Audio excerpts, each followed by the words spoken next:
بسم اللہ الرحمن الرحیم ان الحمد للہ نحمده ونستعینه ونستغفره ونعوذ باللہ من شرور انفسنا وسیئات اعمالنا من یهده اللہ فلا مضل له ومن یضلل فلا هادی له واشهد ان لا الہ الا اللہ وحدہ لا شریک له واشهد ان محمدا عبده ورسوله اما بعد فان خیر الحدیث کتاب اللہ وخیر الهدی هدی محمد صلی اللہ علیہ وسلم وشر الامور محدثاتها وكل محدثة بدعة وكل بدعة ضلالة وكل ضلالة في النار۔ فضیلت مآب علماء کرام اور انتہائی لائق تکریم اور قابل احترام حضرات اور خواتین، برادران و خواہران اسلام، کتاب الاصول الثلاثہ وادلتها، دین کے تین اصل اور دین کی تین بنیادیں، اور ان بنیادوں کو جاننے کے لیے، سمجھنے کے لیے ان کے دلائل اور براہین، یہ مصنف مجدد اسلام امام وقت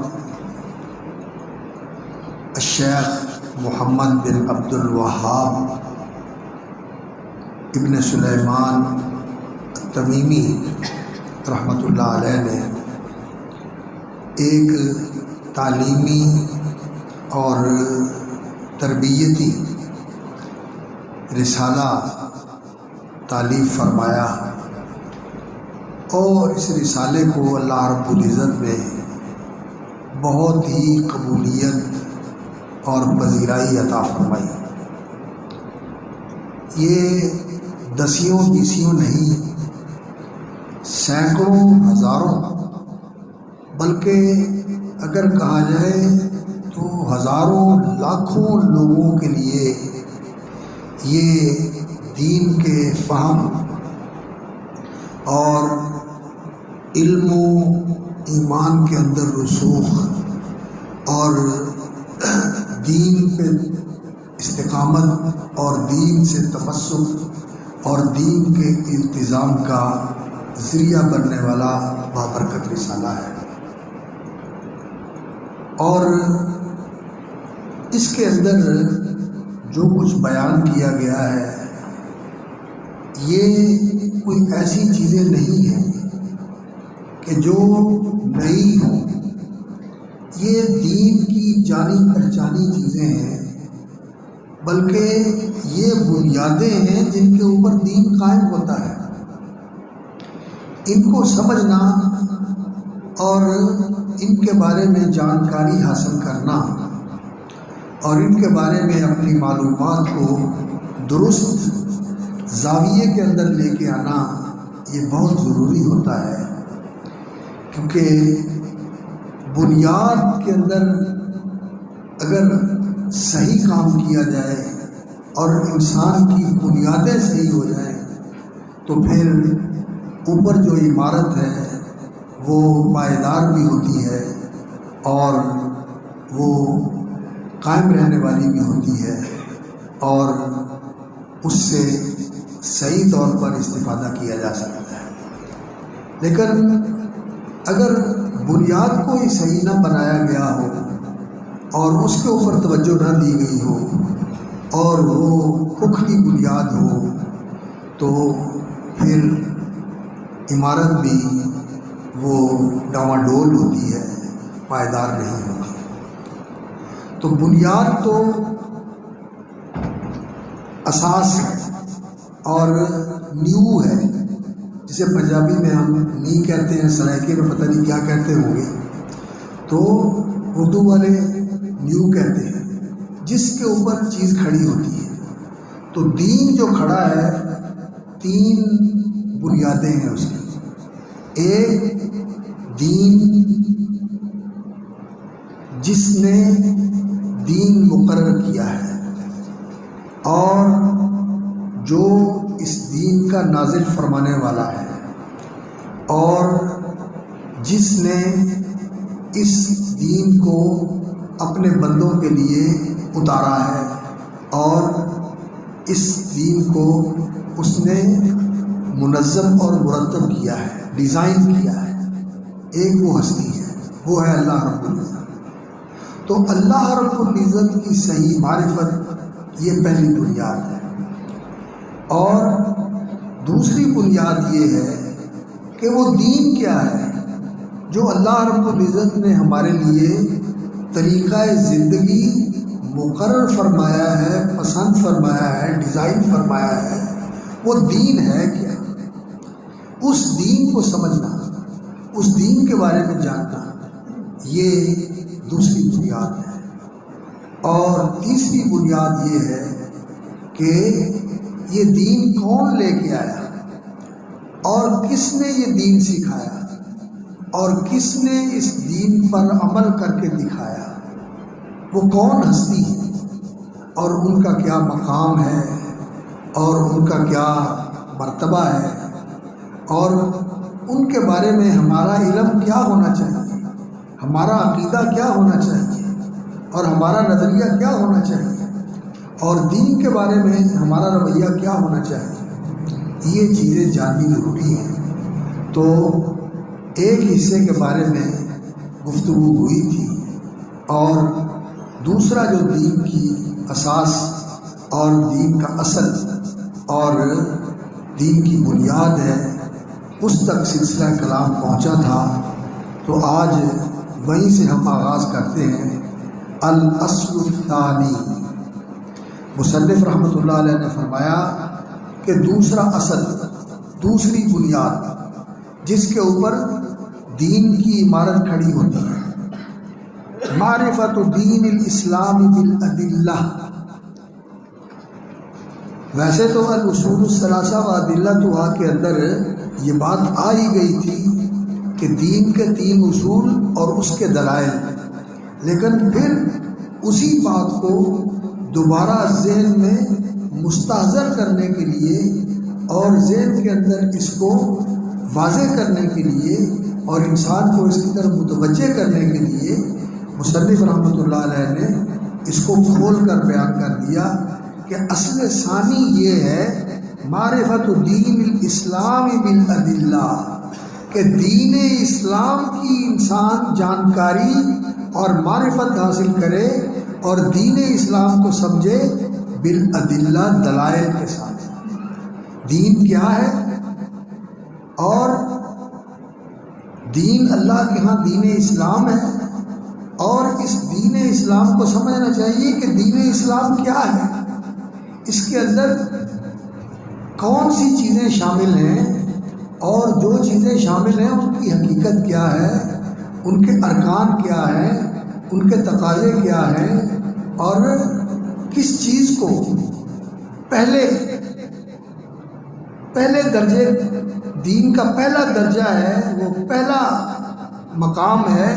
اور اس کے بعد پھر اس سے اوپر والا مقام کون سا ہے، پھر اس کے بعد اس کے اوپر والا مقام کون سا ہے، اور ان کے ارکان کیا ہیں جن سے یہ حقیقت وجود میں آتی ہے۔ یہ اس چیز کو سمجھنے کی ضرورت ہے، یہ جاننے کی ضرورت ہے۔ اور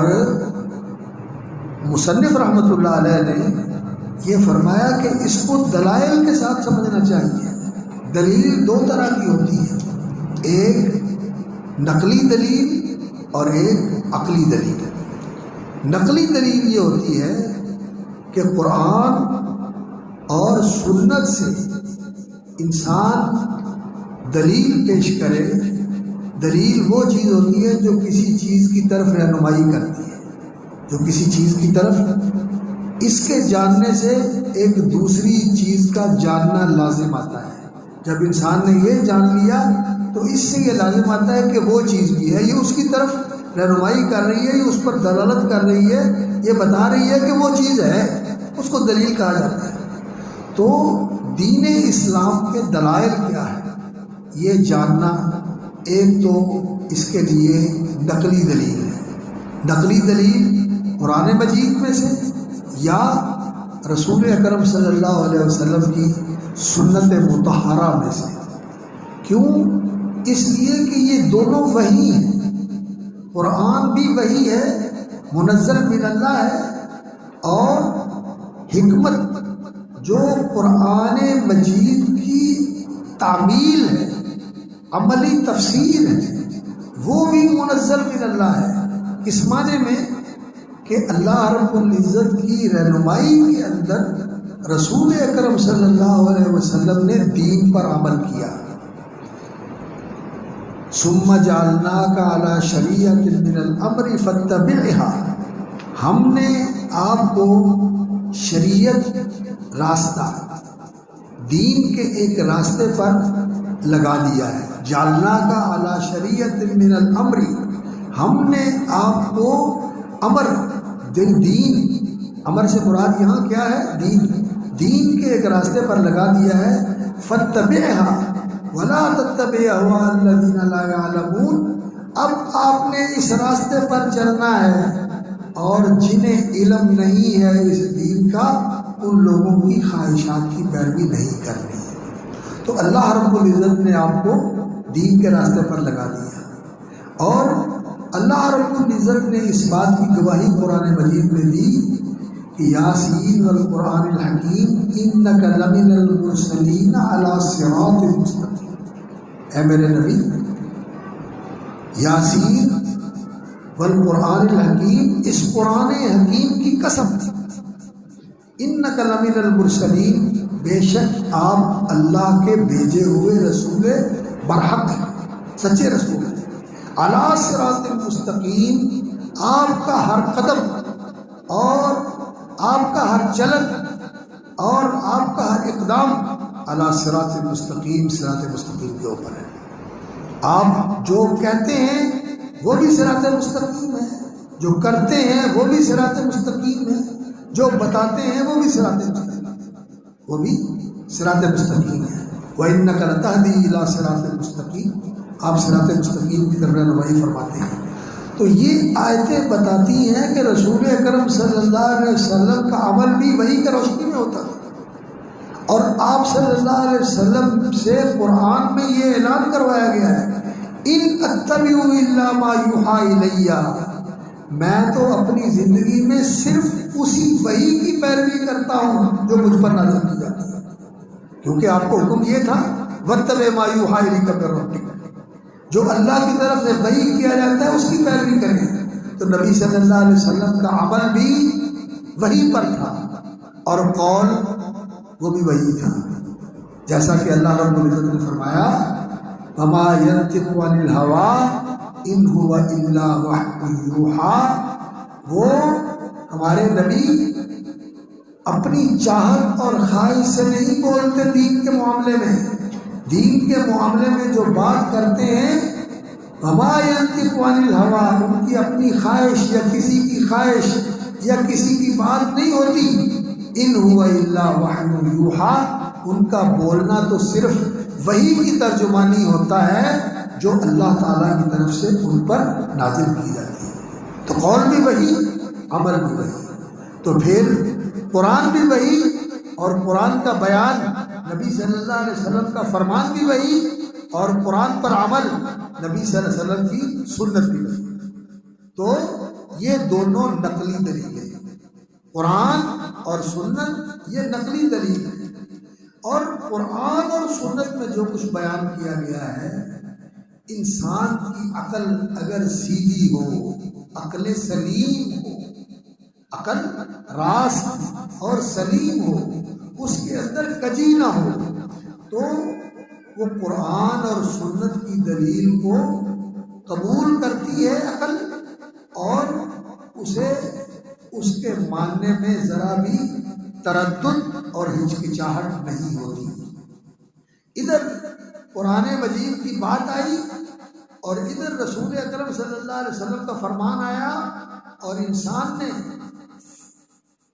مجرد ہو کر، یعنی اپنے ذہن کو خالی کر کے، خالی اس ذہن ہو کر انسان نے اس کو سنا اور اس کو دل میں اتارا، پھر عقل کے ساتھ اس کو سمجھا اور فکر کے ساتھ اس کو جانچا اور نظر کے ساتھ اس کو پرکھا، پرکھ کے انسان کو فوراً دل سے آواز آتی ہے کہ یہ تو میرے دل کی بات ہے،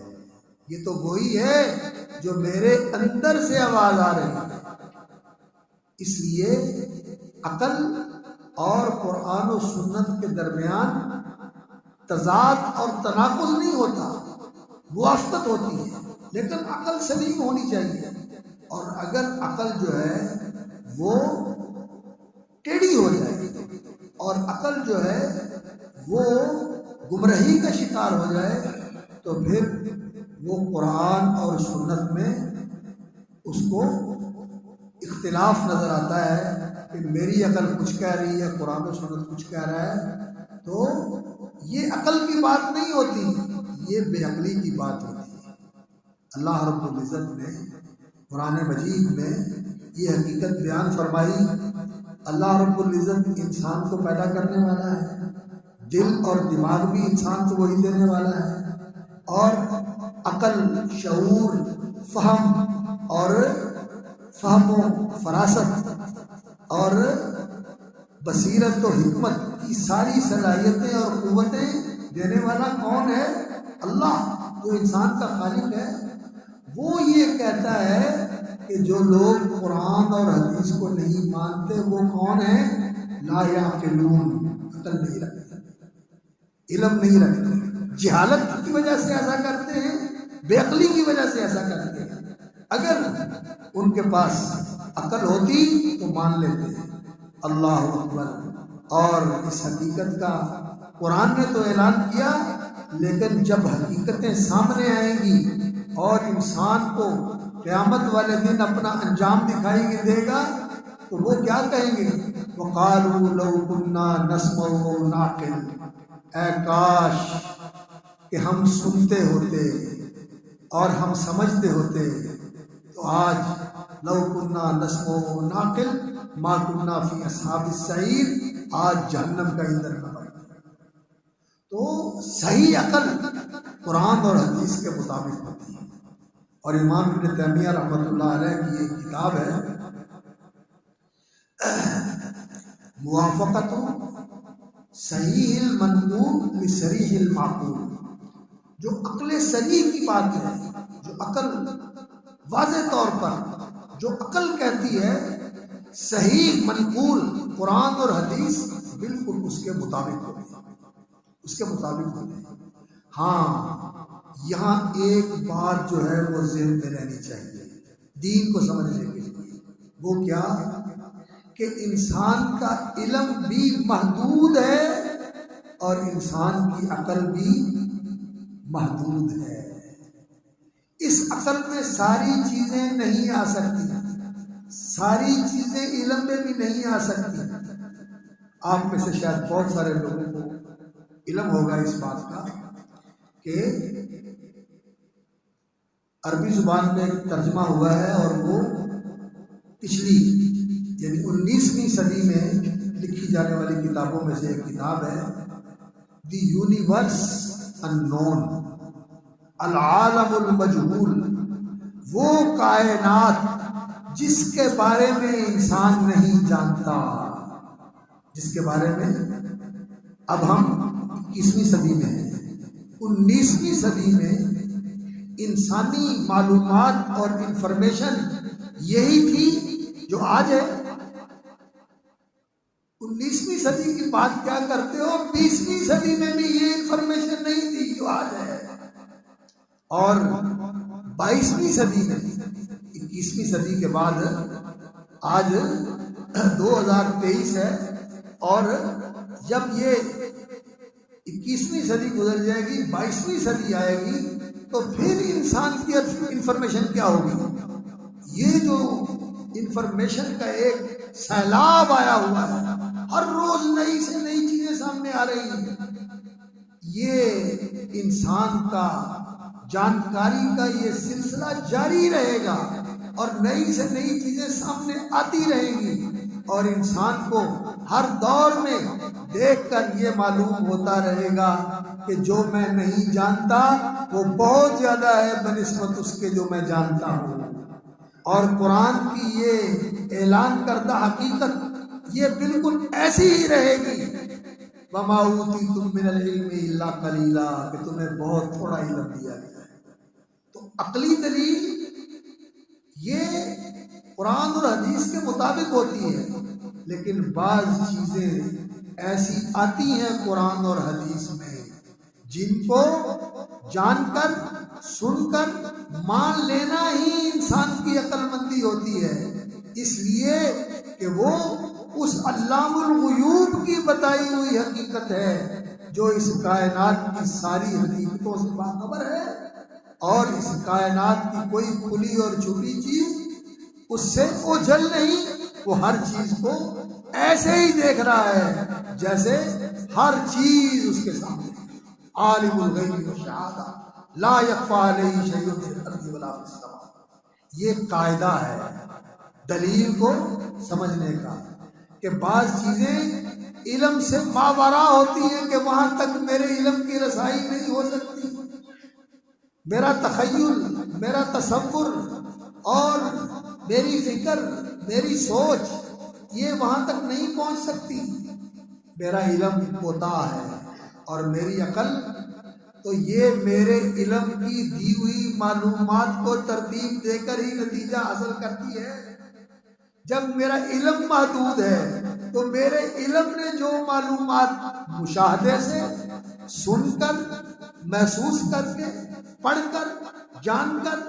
جو چیزیں معلوم کی، عقل کو فیڈ کی، یہ عقل کے کمپیوٹر کو فیڈ کی اور اس نے پروسیس کے ذریعے ان پر غور و فکر کر کے نتیجہ نکالا. تو جو میری معلومات میں ہی نہیں ہے اس کے بارے میں میری عقل کیا کہے گی؟ یہ عقل کی نارسائی ہے، یہ عقل کی نارسائی ہے، اور یہ اس کی لمیٹیشن ہے، یہ اس کی محدودیت ہے. اس کو سمجھنا چاہیے. جب لوگ بڑے جری ہو کر یہ کہتے ہیں کہ یہ کیسی بات ہے، اس کو ہماری عقل قبول نہیں کرتی، تو بھائی ذرا اپنی عقل کے بارے میں پہلے جان تو لو کہ اس عقل کی حدود اربع کیا ہے، اس عقل کی حدود اربع کیا ہے. تو نقلی دلیل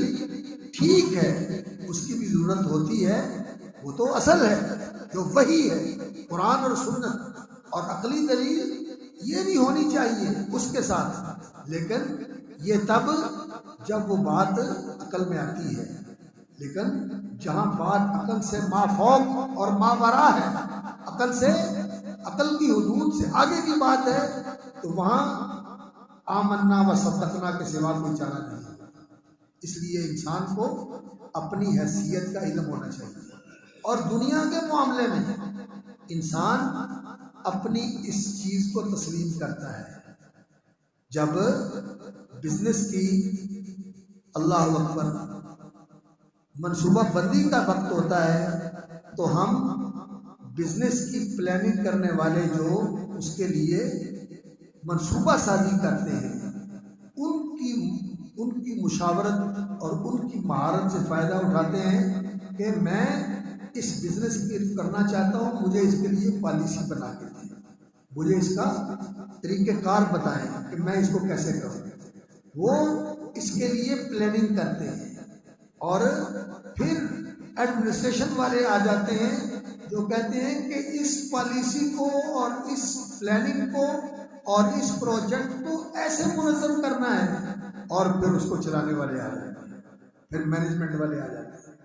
ہر آدمی کہتا ہے کہ ان کی ضرورت ہے، میں سارا کچھ نہیں کر سکتا. دنیا کے معاملے میں انسان اپنی لمیٹیشن کو جان کر یہ کہتا ہے کہ یہ اس کا کام ہے. اور کنسٹرکشن والے اسی طرح، ایک آرکیٹیکچر ہوتا ہے اور پھر ایک کنسٹرکشن کرنے والے جو اس منصوبے کی تنفیذ کرنے والے ہوتے ہیں، پھر اس کی ڈیکوریشن کرنے والے ہوتے ہیں. یہ انسان ان سے رہنمائی لیتا ہے، ہر کام اپنے ہاتھ میں نہیں لیتا ہے، لیکن جب دین کی بات آتی ہے تو کہتا ہے جو میں سمجھتا ہوں، جو میں کہتا ہوں۔ نہیں، یہاں تو اس سے بھی بڑھ کر محتاط ہونے کی ضرورت ہے، یہاں تو اس سے بھی بڑھ کر انسان کو اپنی نارسائی اور کوتاہ نظری اور محدود فکری کا اعتراف کرنا چاہیے کہ میری فکر بڑی محدود، میری نظر بڑی کمتر، بہت شارٹ، بہت ہی نیچے، اور میرا علم بڑا محدود۔ دین کی بات کے بارے میں اللہ کہے، اللہ کا رسول کہے، جن کے پاس علم ہے، اللہ تو علام الغیوب ہے اور اللہ کے رسول کو اللہ نے علم دیا ہے، اور ہم اس معاملے میں بے علم ہیں۔ ہم یہ کیا کہنا ہے، اللہ جانے اور اللہ کے بتانے سے اللہ کا رسول جانے۔ دین کے اندر عقل کی مداخلت تو ہے کہ دین عقل کے خلاف نہیں ہوتا، لیکن صحیح عقل نہیں۔ تو بات یہاں سے آ گئی تھی کہ معرفت دین الاسلام بالادلہ، دلائل کے ساتھ دین اسلام کو جاننا۔ دلائل کے اندر سب سے پہلے نقلی دلیل،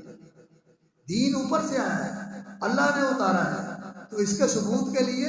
پہلے کیا ہے، نقلی دلیل، قرآن اور سنت کی دلیل، اور پھر اللہ رب العزت نے قرآن مجید میں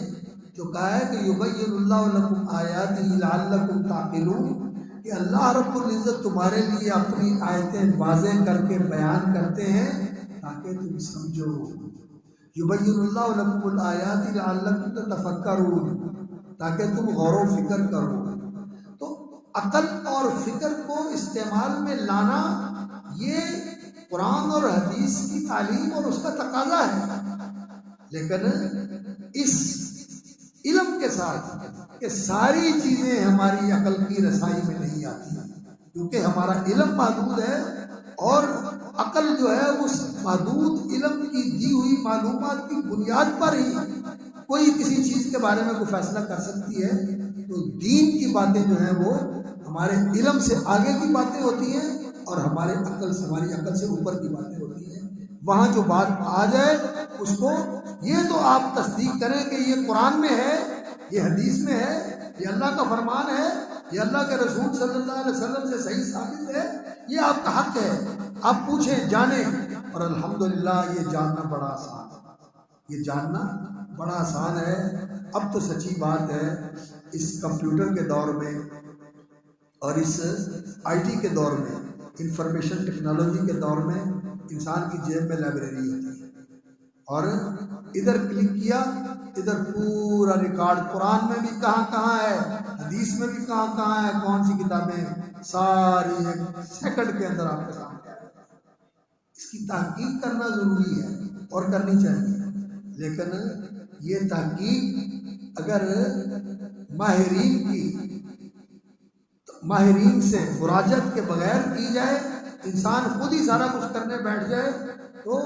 کمپیوٹر کے بیڈ کے اوپر بیٹھ کے آپ بلڈنگ بنانی شروع کر دیں اور بیماروں کا علاج کرنا شروع کر دیں اور سارے بزنس کو کنٹرول کرنا شروع کر دیں، تو یہ کام نہیں ہوگا، پھر بھی ماہرین کی ضرورت پڑتی ہے۔ اس لیے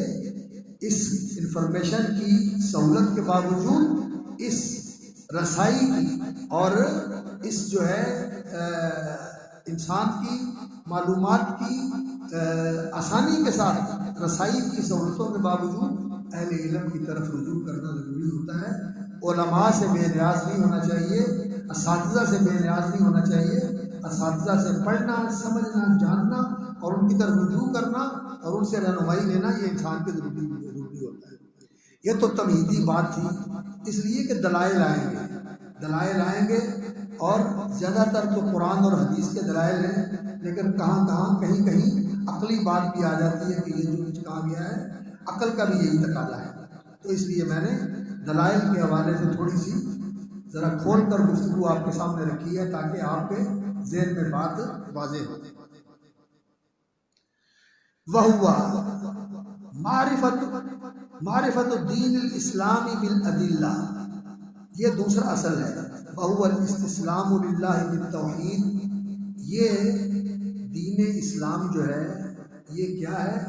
ان الدین عند اللہ الاسلام، دین کو دلائل کے ساتھ پہچاننا، دین اسلام کو دلائل کے ساتھ پہچاننا، یہ اسلام کیا ہے؟ بہوا یعنی وہ اسلام کیا ہے؟ الاستسلام للہ بالتوحید۔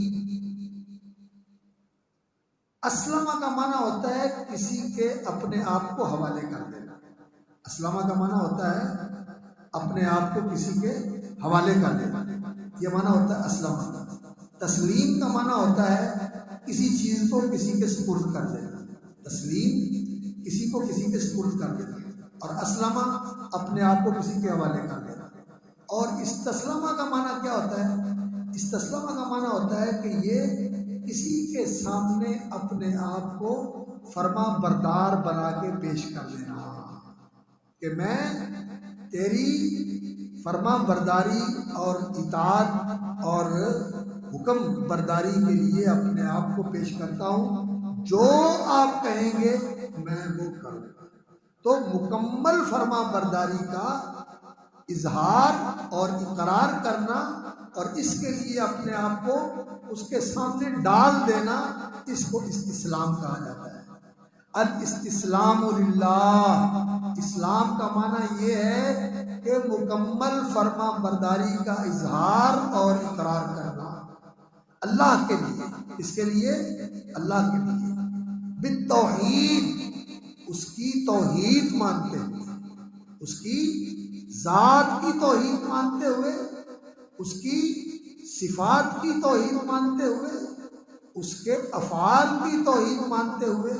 اور اس کے حقوق کی توحید مانتے ہوئے، یعنی اللہ رب العزت کی توحید کو مانتے ہوئے اپنے آپ کو اللہ کا مکمل فرما بردار بنا دینا، یہ دین اسلام ہے۔ والانقیاد لہ بالطاعہ، اب یہ جو لفظ آیا ہے الانقیاد لہ بالطاعہ، یہ اسی استسلام کی وضاحت ہے۔ انقادہ کا معنی کیا ہوتا ہے؟ انقادہ کا معنی ہوتا ہے نکیل ڈلی ہو، اور اس ڈلی ہوئی نکیل کے ساتھ اونٹ جو ہے یا بیل اور بچھڑا جس کے نتھلی ڈالی ہوتی ہے، ناک میں سوراخ کر کے رسی پرو دیتے ہیں، اور پھر اس رسی کے ساتھ اس کو کھینچتے ہیں، جدھر کھینچے ادھر چلا جاتا ہے، پھر وہ سر نہیں مارتا، کنٹرول رہتا ہے۔ تو اونٹ کی نکیل اور بیل اور سانڈ کی نتھ جو اس کے نتھروں میں ڈال کر سوراخ کر کے رسی باندھی جاتی ہے اور اس کے ذریعے اس کو کنٹرول کیا جاتا ہے، اس کا معنی ہوتا ہے کہ انسان جو ہے ایسے ہے جیسے نکیل ڈلا ہوا اونٹ ہوتا ہے، جدھر کھینچو ادھر کھنچتا چلا جاتا ہے، جہاں بٹھاؤ بیٹھ جاتا ہے، جہاں کھڑا کرو کھڑا ہو جاتا ہے۔ الانقیاد لہ بالطاعہ، فرما برداری کر کے اللہ کا مطیع ہو جانا۔ والبراءۃ من الشرک واہلہ، اور بعض نسخوں میں اس پہ الفاظ ہیں والخلوص والبراءۃ من الشرک واہلہ، شرک سے خالص ہونا، شرک سے پاک ہونا، اور شرک والوں سے بری اور لا تعلق ہونا، ان سے دور اور ان سے مجتنب ہونا، ان سے الگ ہونا۔ تو یہ اسلام کی حقیقت ہے۔ اسلام کی حقیقت کیا ہے؟ اسلام کی حقیقت یہ ہے کہ انسان اللہ کا فرما بردار بن جائے، اللہ کی توحید مانتا ہوا، وہ ذات میں ایک ہے، اور جیسی اس کی صفات ہیں اس کے سوا وہ صفات اس معنی میں اور اس حقیقت کے ساتھ اس کے علاوہ کسی اور ذات میں نہیں، اپنی صفات میں بھی ایک ہے، یکتا ہے، ذات میں بھی ایک ہے، کوئی اس کا حصہ نہیں ہے، کوئی اس کا بیٹا نہیں ہے، کوئی اس کی بیٹی نہیں ہے، کوئی اس کی بیوی نہیں ہے، کوئی اس کا خاندان نہیں ہے، ذات میں بھی ایک، صفات میں بھی ایک، اور افعال میں بھی ایک۔ جو وہ کرتا ہے اس طرح جیسے وہ کرتا ہے، کائنات میں اور کرنے والا کوئی نہیں، وہ پیدا کرتا ہے۔ اور یہ بھی ہے جس نے یہ بوتل بنائی ہے اور بوتل کے اندر پانی ڈالا ہے، لیکن بوتل کا مادہ پلاسٹک، اس کا مادہ جہاں سے، جس دانے سے، جس میٹیریل سے پلاسٹک بنتا ہے، اس کا پیدا کرنے والا۔ اور اس پیدا کرنے کے لیے انسان کو عقل دینے والا، اس کے لیے وسائل دینے والا، پانی پیدا کرنے والا، یہ اللہ رب العزت ہے۔ تو جس چیز کو پیدا کرنے والا ادھر سے پیدا شدہ چیزوں کو جوڑ کر بناتا ہے، وہ بھی پیدا کرتا ہے، لیکن اصل پیدا کرنے والا وہ ہے جس نے چیز کو عدم سے وجود بخشا، کہ کچھ نہیں تھا اس نے اس کو وجود بخشا دیا۔ اب پھر اس کی مولڈنگ کرنے والے اور اس کی فارمنگ کرنے والے اس کو یہ شکل دے دی، اس کو وہ شکل دے دی، اس کو ایسے کر دیا، اس کو ویسے کر دیا۔ یہ چیزیں تو انسان کرتا ہے، لیکن کسی چیز کو عدم سے وجود میں لانا کہ بالکل نہیں ہے، اس کو وجود بخشنا، یہ سوائے اللہ رب العزت کے کوئی نہیں۔ ذالکم اللہ ربکم لا الہ الا هو خالق کل شیء، یہ ہے اللہ تمہارا رب، اس کے سوا کوئی الہ نہیں۔ خالق کل شیء، ہر چیز کا پیدا کرنے والا وہ ہے، کیونکہ جو چیز بھی آپ کو نظر آ رہی ہے